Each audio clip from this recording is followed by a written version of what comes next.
Quinto ano, olha aqui uma aula de história para vocês. Veja bem, a aula de ontem era para ter sido postada, mas aí por probleminhas técnicos o tio não colocou. Mas hoje a gente está colocando, hoje aqui, referente a 16 de junho, tá bom? Vamos colocando aqui uma aula para a gente compreender bem direitinho a questão das invasões do Brasil.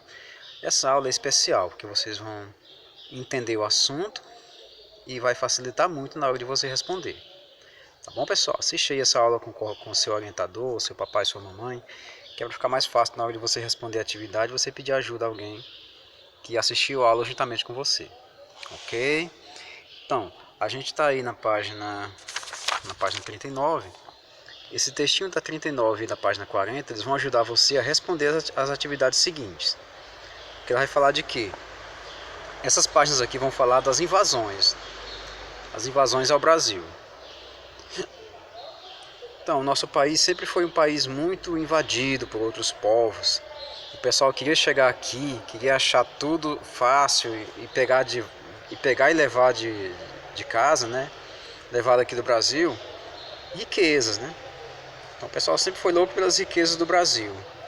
E a primeira grande riqueza que o pessoal viu atrás foi o pau-brasil. Pau-brasil. Eu estou colocando pau-brasil minúsculo porque eu estou me referindo à madeira. Mas quando você for colocar o nome do nosso país, você coloque assim maiúsculo, com B maiúsculo. Belezinha? Então, o pau-brasil era uma madeira que o pessoal na Europa, que era o continente que mais produzia riqueza no mundo do século XV, o pau-brasil era uma madeira que todo mundo na Europa queria. Para quê? Por qual motivo o pessoal queria o pau-brasil? Para fazer tinta, para pintar navios, pintar móveis, para construir barcos, né? Para construir pontes, para construir até mesmo ajudar a fazer peças de navios grandes, né? Os navios que iam navegar em alto mar. Então, tinta, móveis, até mesmo barcos e grandes navios eram feitos utilizando essa madeira que só tinha no Brasil e também na África, né? O chamado pau-brasil. Uma madeira da cor de brasa, avermelhada, enfim. Por isso que chama de Brasil. O Brasil vem de brasa, né? É uma coisa meio avermelhada, acinzentada. Então, quem é esse povo que vinha aqui invadir o Brasil? Quem é esse pessoal? Principalmente dois países, principalmente dois povos estavam muito interessados em pegar essa riqueza nossa, que é os franceses, tá? E também os holandeses. Por questões econômicas e políticas, esses dois povos aqui estavam loucos para tomar nossa riqueza. Os franceses, por exemplo, faziam aliança com índios, faziam amizade com índios para que pudessem pegar nossas riquezas, encher seus navios e eles iam embora com a nossa riqueza, né? E pagavam só presentinho bobo para o índio, espelhos, cordões que não valiam muita coisa, brinquedos, machados, enfim. Como é que acontecia isso? Acontecia que os franceses acabavam negociando o pau-brasil com os índios, né? Como eu falei para vocês, eles trocavam a mercadoria barata por madeira. O índio não entendia o valor comercial dessas mercadorias, se era barato ou não, para ele pouco importava. Era uma coisa diferente e muitos índios gostavam de novidade, né, do que é diferente. Então, uma espécie de negociação de quem ia sair ganhando economicamente era o francês, né, que negociavam com os indígenas o pau-brasil.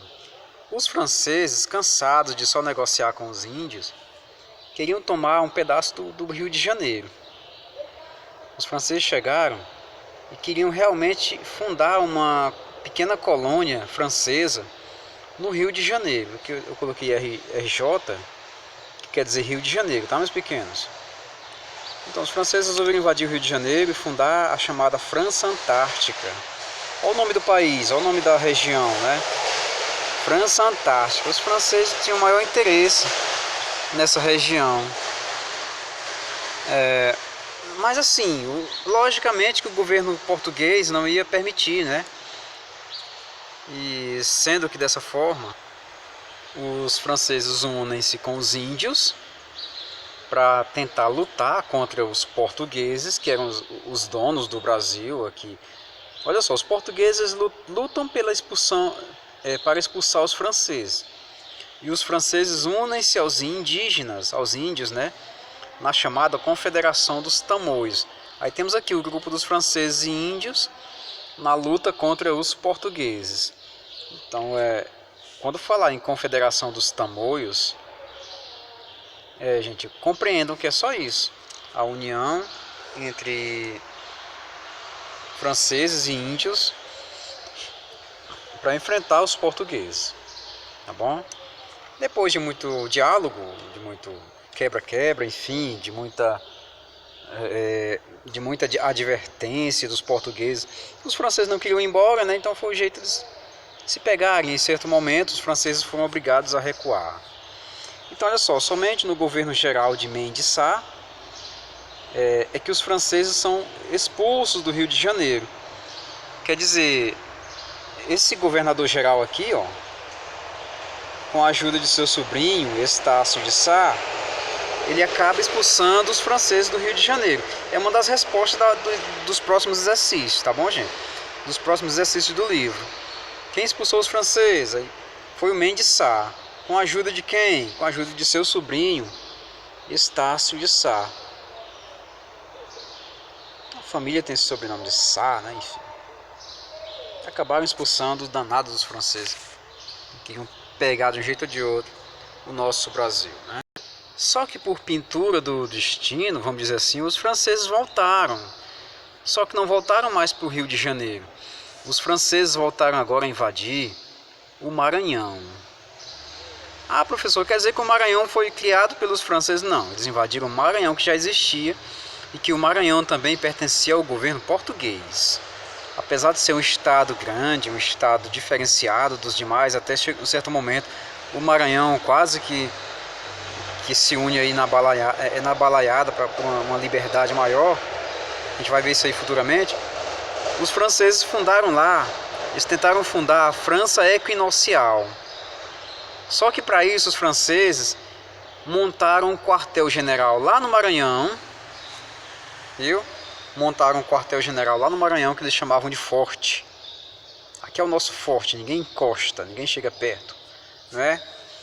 E de lá os franceses atacavam todos aqueles que correspondessem a uma ameaça. Os franceses chamaram esse forte de São Luís. Tá bom?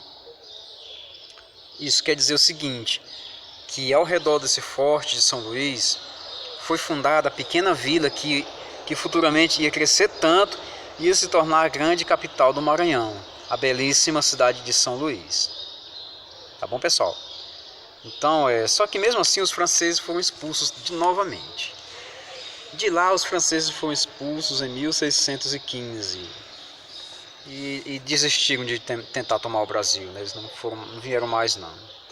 Parece que eles cansaram, né, de tanta confusão. Enfim, não somente os franceses, gente, teve outro povo, como eu falei para vocês, teve mais gente, né, tentando tomar o Brasil. Os holandeses. Eita, que povo danado de teimoso, né? Então, onde é que os holandeses chegaram? Até que ponto eles chegaram? Os danados dos holandeses queriam invadir aqui a Bahia, né, Salvador. E eles pensaram, oh, que lugar maravilhoso, vamos lá, né? Vamos invadir Salvador, vamos ver o que é que acontece. Na época da invasão holandesa, o Brasil, aliás, Portugal, estava unido com a Espanha, na chamada União Ibérica. O rei de Portugal havia morrido, sem deixar nenhum herdeiro. Então o rei da França, como era parente do antigo rei de Portugal, que não deixou nenhum filho, nenhum herdeiro, assumiu o reino dos dois países. O nome disso é União Ibérica, tá bom? Ou seja, Portugal e Espanha formando uma só nação, um só país. E os holandeses não gostaram dessa situação, porque os holandeses se acharam meio traídos, ficaram de fora desse governo, porque eles eram amigos de Portugal inimigos da Espanha. Então a Espanha botou eles para correr da região. Então eles começaram a invadir o Brasil. E foram para a Bahia, invadiram Salvador, né? E prenderam até o governador de Salvador. Porém, Portugal fez o quê? Portugal enviou muitas esquadras para expulsar os holandeses em 1625. Que holandeses danadinhos. Fugiram todos porque não aguentaram a pressão. Então, tomar Salvador seria para eles uma espécie de aumentar ainda mais a riqueza, que os holandeses já eram ricos, né? Eles iam fundar aí muitos engenhos de açúcar, iam fundar muitas plantações, enfim. Mas será que eles desistiram de invadir o Brasil? Não, os holandeses voltaram caladinhos ali na deles. E agora, só que agora eles voltaram para Pernambuco. Eles voltaram dessa vez para invadir Pernambuco. Expulsaram até o governador. Eita, cangaço danado. Expulsaram até o governador de Pernambuco. E o Brasil, aquele pedaço lá se torna chamado Brasil holandês. Pessoal, essa explicaçãozinha vai ajudar vocês a responder as páginas seguintes, as páginas aí que nós até trabalhamos. Na próxima aula eu até ajudo vocês e também dando dica aqui na aula, tá bom? As páginas, a partir da página 40 em diante, você já pode responder essas questões tranquilamente. Destacou-se aí um conde holandês chamado Maurício de Nassau, que ele chegou cheio da grana, todo bonzão e tal. Ele começou a emprestar dinheiro para todo mundo, né? Todo mundo chegava lá: ô Mauricinho, vai lá, empresta uma grana pra gente aí, pra gente abrir uma fazenda. O Mauricinho ia lá e emprestava. Mauricinho, empresta uma grana pra gente criar uns boizinhos. O Mauricinho emprestava. Quer dizer, após expulsar o governador de Pernambuco, os holandeses ficaram em Pernambuco por um longo período, um longo tempo, né? O Maurício de Nassau emprestou dinheiro para fazendeiros. O Maurício de Nassau construiu palácios e pontes. O Maurício de Nassau trouxe cientistas e artistas para o Brasil. Pernambuco tornou-se um estado, uma província bem semelhante à Holanda. Foi uma espécie de Holanda dentro do Brasil, né? Portugal liberta-se da Espanha e assina a paz com a Holanda. Então não tinha mais necessidade da Holanda invadir o Brasil, se Portugal já tinha se libertado da Espanha. Eu falei para vocês agora há pouco da chamada União Ibérica. Pois aí, Portugal conseguiu um rei e libertou-se da Espanha. O Maurício de Nassau é demitido. Estava emprestando muito dinheiro e os portugueses não estavam mais vendo ele com bons olhos, não. É muito legalzinho pro meu gosto, vamos demitir esse cara. Os holandeses cobraram os empréstimos que fizeram aos fazendeiros. Os fazendeiros se zangaram porque foram cobrados, se uniram com pessoas revoltadas e começaram a expulsar os holandeses. Danado que os fazendeiros nunca pagaram os empréstimos. Eita, pessoal esperto danado, né? Então, após muitas batalhas, os holandeses foram expulsos do Brasil em 1654, na chamada Batalha dos Guararapes. Pessoal, essa foi nossa aulinha de hoje. Foi só para você compreender mesmo as invasões, tá bom? Invasões francesas e invasões holandesas. A aulinha tá pequena. Assiste de novo com o papai, assiste com a mamãe, assiste com o seu orientador, para você entender o assunto bem direitinho, tá bom, pessoal? Então valeu, tchau, grande abraço do tio. Se cuida, gente.